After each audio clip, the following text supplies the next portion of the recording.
Welcome to Concrete Conversations, the Indian Real Estate Podcast. I'm Yash. And I'm Akshay, and we're the hosts of the show. The increased standardization in regulation and practices in Indian real estate over the recent years has opened new horizons for developers. The implementation of RERA and the introduction of unified development regulations in Maharashtra, for example, have allowed established developers to extend their presence across different verticals and markets. Joining us today is Mr. Ranganathan, the CEO of K Raheja Corp Homes.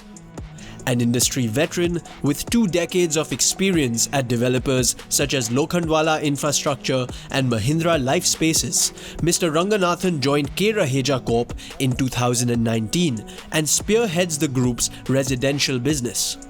K Raheja Corp is one of Mumbai's oldest developers and were an early innovator in the luxury residential segment through projects like Raheja Vivarea.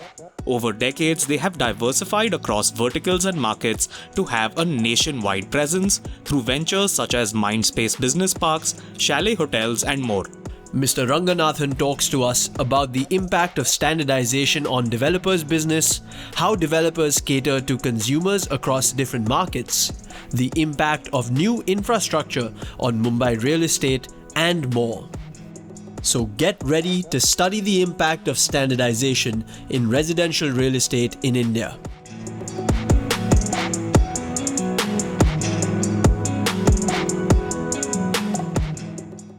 So, hi Mr. Ramesh, good morning. Welcome to Concrete Conversations. Hope you're having a great day and looking forward to a good weekend since it's a Friday. Good morning to you, Yash and Akshay. Good to reconnect. Perfect. So we usually like to start these conversations by giving our listeners a little bit of context, and we do that by asking our guests a little bit about their career and their career journey and how exactly they got to the current role that they're working in today. Well, it's been a long journey. Yash, I started in the sector 20 years ago with a developer based out of Mumbai. And over the years, moved from being an acquisition head to a profit center head role. And now I handle the P&L for K Raheja Corp. I worked across different developers, being Lokhandwala builders, pan-India player like Piramal and Mahindra, and now with K Raheja Corp Homes. It's been an interesting journey over the years. In the last 20 years, as I've seen, the sector has gone through many changes. And most importantly, it's gone very professionalized from the way it used to be run, where family-owned, it was primarily a family-owned business, if I were to think of 20 years ago, to now where you see many professionals join this industry. That's wonderful. That sounds like quite a wholesome journey that you've had, Mr. Ramesh. And it's interesting since you mentioned that you've worked with a pan-India developer, and we know that K Raheja Corp is one of the oldest developers in the Mumbai and Greater Mumbai region, and today they have a nationwide presence that's notable. Could you tell us how the company's brand positioning and business strategy has evolved over the years to get where it is today? Sure, Akshay. I think K Raheja Corp Homes, we've been in this business for over 5 decades. Right. We started off primarily being developer of homes in large parts of Khar, Bandra and Santa Cruz. And over the years, from being a residential home developer, we diversified into other businesses, be it commercial, hotels, which are both listed entities, and into malls, what you would see as in orbit malls, other than the residential business. And being a diversified real estate group, we have significant presence in West and South India. Within the homes vertical, we operate or we straddle between homes with a ticket size of anywhere between 70 lakh rupees to 25-30 crores. So we straddle right from the mid segment to the ultra luxury home segment. Right. And something interesting that you said was, developing a brand value. And usually when it comes to real estate, especially when it comes to homes, we always talk about projects based on ticket size and there's segmentation based on ticket size. But beyond that, could you talk us through some of the other factors or maybe even thought processes that go into, defining consumer segments, especially when it comes to residential real estate in India? Sure. So, when a residential home buyer is, whether it is in India or anywhere, I think there are multiple factors beyond the ticket size that goes into a buying decision. First and foremost, that comes up is the product and amenities, what are being provided within the development. The second would be the social infrastructure in and around, whether it be the schools, colleges, hospitals, malls, retail facilities, places of worship. This also becomes an important criteria while a person makes a buying decision. The third important factor that one sees is connectivity to the commercial hubs. People have to go to work, hence, they prefer being closer to metro stations, important infrastructure corridors, which enables them to get to work smoothly and seamlessly. And last but not the least, what we have noticed is community living. People want to be in a community where their friends and families are living, and that also becomes an important criteria for a buying decision. And we've been very conscious about that in terms of the choice of customers who buy with us, because that community fabric is very important and actually really stands the test of time in terms of the upkeep and maintenance of a society post the development is handed over by us as a developer. So yeah, broadly, I would say these are 4 5 key factors that go into a buying decision making by a customer. Right, right. And Mr. Ramesh, thinking of it from the flip side of things, as a developer planning for new projects, for new target markets, and as obviously as companies seek to grow and expand, how would you say that companies should sort of look at the consumer market for residential, and how, what are some of the lenses that one might use to segment the consumer in terms of how to plan a project for different consumer segments?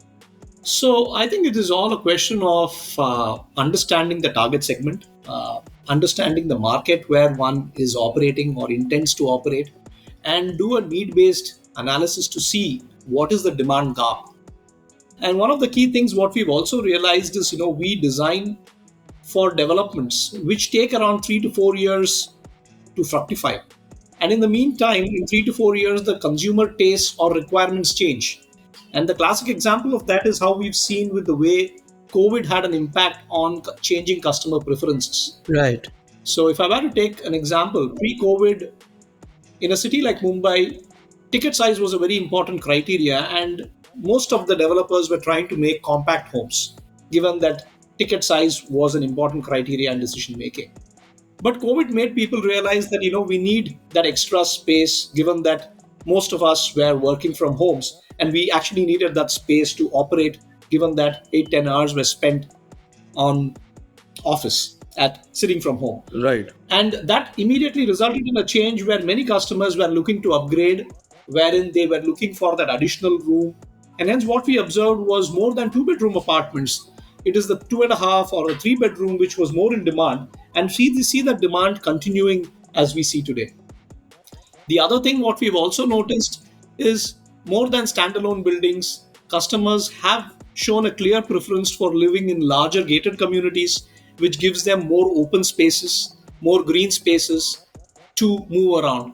And as we many of us have experienced during lockdown, at least these were actually pockets of relief for people to actually walk down within their complexes when getting out of the complexes were banned at that point in time. Right. So I think these do make a very important, these do become very important criterias. The third thing, what I've also noticed is technology adoption and the customer's desire for smarter homes, whether it is IT enabled, whether it is from a safety point of view in terms of sensors for fire detection or gas leakage detection, or for that matter, curtain controls or intelligent homes, if I were to say, in terms of networking of all the instruments within the apartment. Right. I think even these do make difference today, especially for the segment which is buying in the 25 to 35 age bracket. And Mr. Ramesh, just a small follow up here. Clearly, K Raheja Corp Home starting out in Mumbai has become a nationwide presence. So, with that in mind, we spoke about all these different preferences that consumers have. But have you noticed, significant variations in preference depending on the kind of micro market or city that you're operating in? Yes, it does. It does make a difference, especially when I operate in, say, a central Mumbai or South Mumbai. what we have observed is many of our customers are people who are looking to upgrade from standalone buildings in South Bombay, where they've been living for 50 years, 60 years, Right. and they realized that they wanted to be in South Bombay, but they wanted to be in developments which had amenities in them. Right. So that was been a key criteria for upgrade for many of the customers that we have seen in South Bombay. And when I look at the suburbs, people do want to be in complexes which provide all amenities. And in that sense, having their own in house gym or a swimming pool, community hall, all these become important criteria while a buying decision is being made by customers. Right, absolutely. I think you're highlighting some very interesting touch points here, Mr. Ramesh. One of the things that obviously comes under the umbrella of a brand that we're talking about is the ability to standardize the service offering or the product offering across typologies, across consumer segments, across various micro markets. How What are some of the thought processes that go into planning, around planning? We're talking about now not just within Mumbai, but we're talking about it on a nationwide scale. Some of the regulatory differences, we know that RERA varies from state to state. um, or some of the market differences, because consumer preferences vary from city to city. How does a brand like K Raheja Corp Homes plan for sort of a diverse market that it operates in?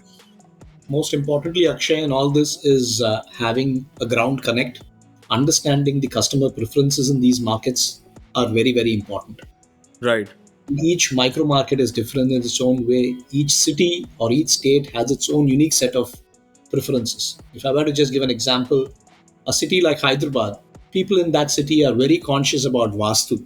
So it's very important to align from a Vastu perspective while we are actually developing homes there.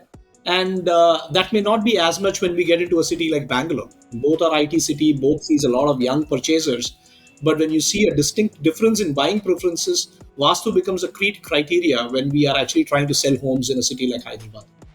Similarly, when I talk about cities like Mumbai, in the past, what we've observed is balconies were not as important as much as providing larger spaces within the apartment. Right. But as we now see post COVID, people want that small pocket of space in the open, and hence balconies are again coming back in vogue in a city like Mumbai, where the buying preferences are now changing. Right. That's another change that we've observed here. Similarly, if I were to look at size of rooms, a city like Bangalore or Hyderabad or Chennai, the preference for room sizes are much more than what you would actually see in a city like Mumbai. Mumbai, you would land up seeing compact rooms which are maybe 10 by 12 square feet, Right. which is like 120 to 140 square feet. But when you actually get into smaller cities or other cities, like be it Hyderabad or Bangalore, you'll end up seeing the typical room sizes are much larger. It may probably start at 140 going up to 160. So in a way, these are changes that are there. There are some cities which like to see a puja room within the development. There are some cities in which they don't like shared walls between the neighboring flats. So each city is unique in its own way. It's very important for us to understand that small subtle nuances and then be in a position to provide for it. Right. In some cities, what also becomes relevant is like providing temples within the complexes. And I've seen this very prevalent in cities like Mumbai, where there are temples that developers try to provide within the development, given the needs of the customer. And that also results in a lot of customers gravitating to that department, to that project, given that they have a temple within the complex. So, all these things, as we notice, are subtle variations that happen. It's important to really understand that what ticks in that city or in that micro market, and then accordingly provide a product that way. Right. And another angle that I thought that would be prudent to cover here is a bit of the development perspective. So we were talking about standardization, and from a developer perspective, I wanted to ask you. Now in Maharashtra, we also have the unified DCR, which is the development control regulations. So could you tell us a little bit about that and the impact it has on developers? Is it making things easier for developers to operate in all cities in Maharashtra?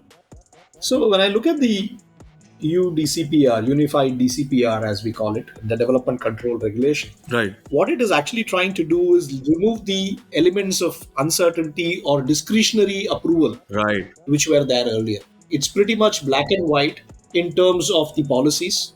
Mm-hmm. And actually, that effectively makes it a level playing field for all developers to operate. And so it brings in a greater degree of transparency. And when we land up seeing when there is a greater level of transparency, that's an advantage to a player like us. Then we are really able to, drive our developments accordingly.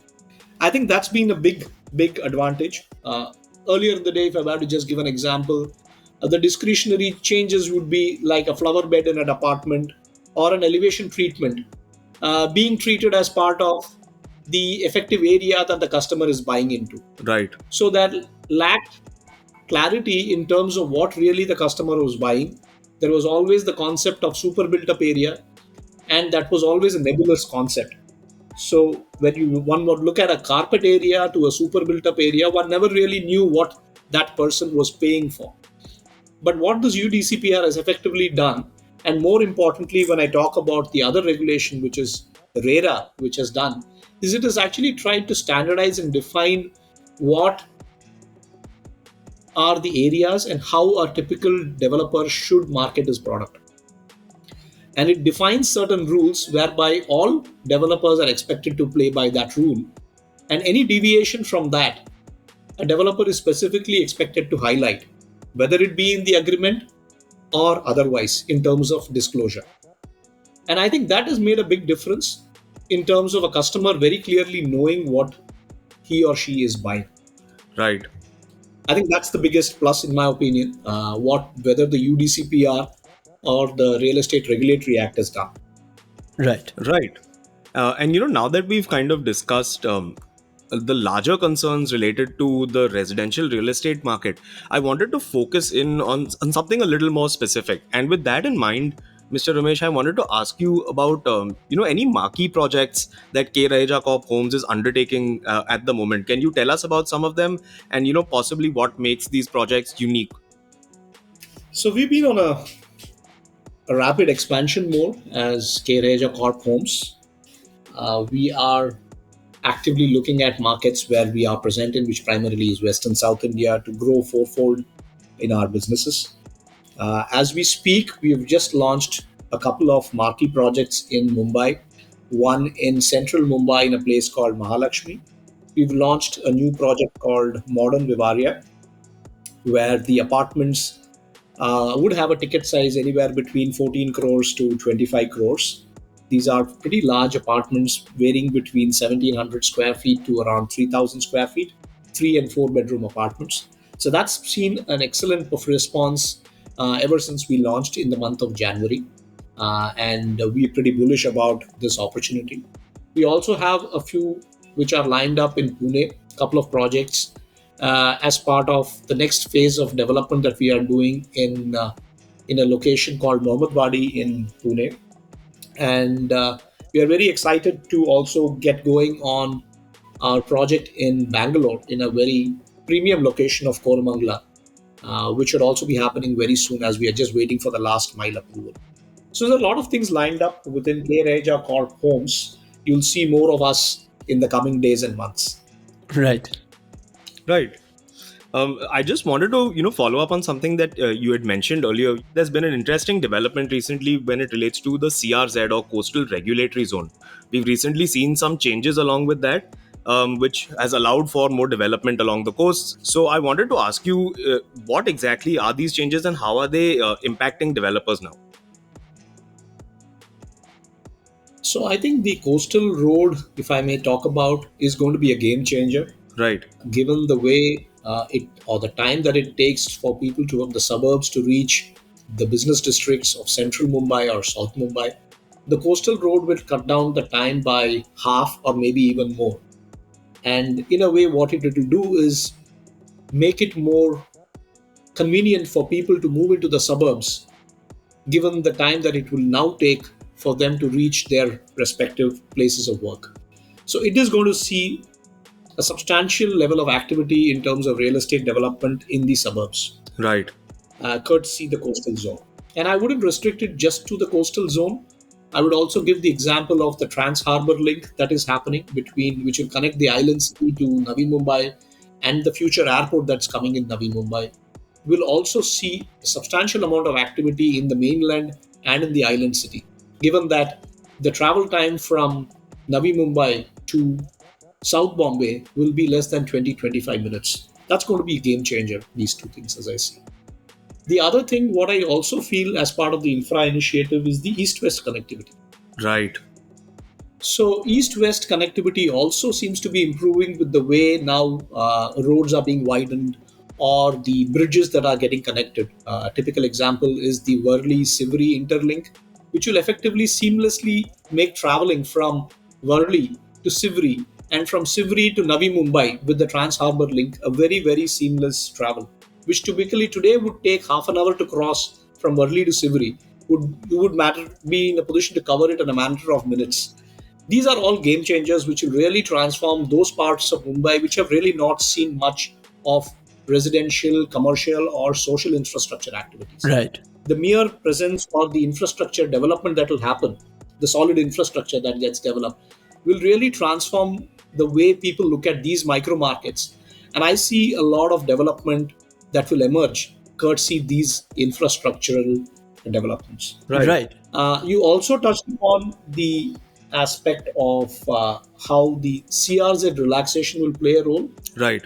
I think this will also be a game changer, especially South Bombay, which, if you were to see, Mumbai is an aging city. I mean, large parts of the fort area were more than 150 years old. And if I go beyond the fort and I come towards north of Bombay, you would look at developments which are anywhere between 80 to 100 years old. So this is an aging city which needs rejuvenation. And I think the relaxation of coastal regulatory norms would enable a lot of these developments to take shape. And we've actually started seeing it ever since the relaxation on norms for CRZ development. A lot of redevelopment has now at least started taking shape. So societies have now started interacting with builders. Builders also see an opportunity to be there in these marquee locations, and it's a win-win for all. And it also caters to the aspirations of people who've been living in these areas for many years to move and upgrade their lifestyle to having modern amenities, which have eluded them for the last many years, given that they were living in many old, dilapidated buildings. So it's a win-win, and it's a huge opportunity I see emerging in a city like Mumbai with the relaxation of the CRZ norms, in addition to the changes that have been brought about in the core infrastructure of the city. Right. Right. And I think, given the direction of this conversation, I think this conversation would be incomplete without us asking you about the supply for residential that Mumbai is seeing right now. You could drive anywhere in the city almost, and you see, any ads for any projects coming up, and you are sort of bombarded with this knowledge that most of the supply coming into Mumbai for residential right now is high end luxury residential real estate. The Maybe about 7-8 years ago, people were skeptical about this, but today, and especially in this post COVID era, we're seeing the high end luxury residential real estate in Mumbai not just being supplied but being absorbed very well by the market. So the question is, Mr. Ramesh, what are some of the factors that you think drive the market's absorption of this supply of high end luxury residential real estate? So, if I were to talk about luxury real estate, and we've been in that segment for a while, the segment has actually seen the pent up demand coming to the fore. Right. Luxury was not necessarily doing that well if I were to go 4 or 5 years ago. Developers were offering luxury options, but customers in that segment were actually adopting a wait and watch approach. A lot of things changed with the beginning of pandemic. Right. So what came to the fore there were multiple factors. One, the desire for a customer to upgrade, because they then felt that now was the time for them to take that decision to move into the larger homes, as I would call it, with amenities that are being offered. Builders are also willing to be reasonable in terms of price expectations, so transactions are happening at realistic levels. This was also further aided by the reduction in stamp duty at that point in time, which actually really acted as a catalyst for many luxury home buyers, because effectively, with the reduction of stamp duty from 5% to 2% and then subsequently increased to 3%, that resulted in a substantial saving for someone who was buying a home upwards of 10, 12, 15 lakh, 15 crores, I'm sorry. And the saving was as much as maybe 50 lakh rupees to maybe even a crore. So that also triggered a decision being taken by many of these fence sitter luxury buyers to make that buying decision. Right. And added to that was the all time low interest rate regime. Right.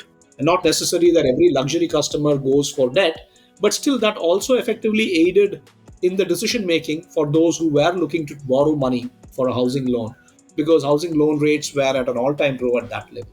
So that really, all these resulted in a groundswell, which really resulted in a boom in the luxury segment. And I think we still seem to see the benefits of that continuing, but one would have to be a little more cautious and conscious about as we go forward to see how long will this momentum continue. Right. Right. So all these things have aided in that growth of luxury segment, and importantly consolidation in the players who are actually operating in that segment. Right. I think that that actually gives us a really interesting perspective on where the future of real estate is going to be, Mr. Ramesh. To bring this conversation home, I think we have to return to Mumbai here. You said Mumbai is an aging city, and I think that's very accurate. Over the last few years, we've seen a model gain a lot of steam, and that is the redevelopment model. So, outside of the obvious factor that is the fact that residential buildings, especially in the south of Bombay, some parts of maybe Bandra and other niche areas in the city are just aged, and the assets are aged and they need to be repurposed or redeveloped in order to supply inventory for a new demand. What are some of the factors that drive redevelopment, and where do you see this trend moving going forward? I think redevelopment has been in vogue for the last 20 years in Mumbai, whether it is the slum redevelopment, which started off in the late 1990s. Mumbai was a city of slums, and the government realized it, and they felt the need for removing slums and improving the overall quality of living or lifestyle of people living in those dwelling units. Subsequently, along the way, what we've also come to see is many of these buildings, as I told you, are anywhere between 80 to 100 years old. Obviously, with time, it ages, and there is a need to upgrade them because these do become unsafe for living in after a certain lifetime. Added to the fact that the rules of the game have been relaxed, as I spoke to you about coastal regulatory zone policy relaxation. I think there is a huge demand for redevelopment, because if you were to look at people who moved into these homes 60, 70 years ago, these were all the well to do people who were there moving into those areas of Bandra, or if I were to take South Bombay, Pali, or Nepean Sea Road, and many other parts of South Bombay. Over the years, their families have also grown, their aspirations have also changed, they've also seen the world, and they've seen what the best of world has to offer in terms of real estate. Right. So there's also been a demand, a pent up demand, the aspiration to move into better homes with better infrastructure and amenities. And all this together with the policies that the state government has actually enabled has resulted in this drive towards a huge redevelopment swell, if I may call, which is aiding the entire redevelopment story of the city of Mumbai. Right. Perfect. I think that brings us to the end of our conversation today, Mr. Ramesh. From both Akshay and I just wanted to say thank you so much for your time and for your insights. Absolutely, Mr. Ramesh. Just to jump in on what Yash is saying, thank you so much for taking the time to join us here on Concrete Conversations. Thank you, Yash and Akshay. It's been a pleasure talking to you too. And hope to see you in person sometime very soon when you are in Bombay next.